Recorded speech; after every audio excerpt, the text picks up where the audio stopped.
Brienne Marcel.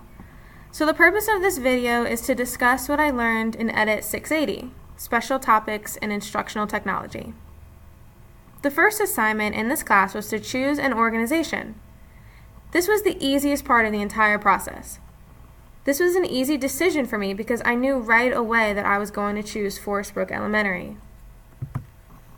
I chose Forest Brook Elementary as my organization mainly out of convenience. This is a convenient location for me because I currently work there.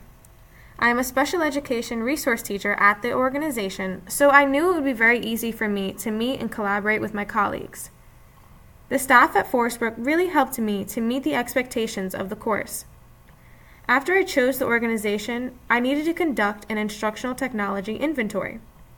Several teachers, technology specialists, and curriculum coaches made themselves available to help me complete this assignment. The inventory gave me a better understanding of what technology is currently available at my school.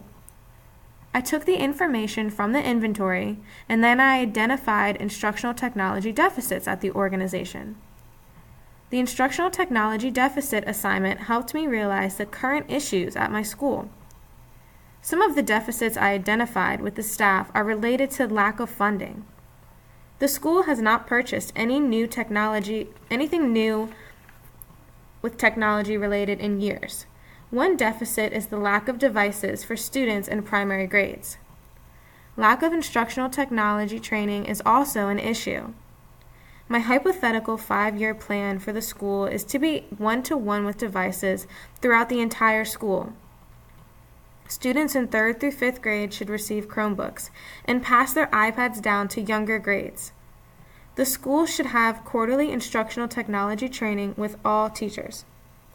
Forest Brook's major deficits will be hard to address since they have no control over their technology budget.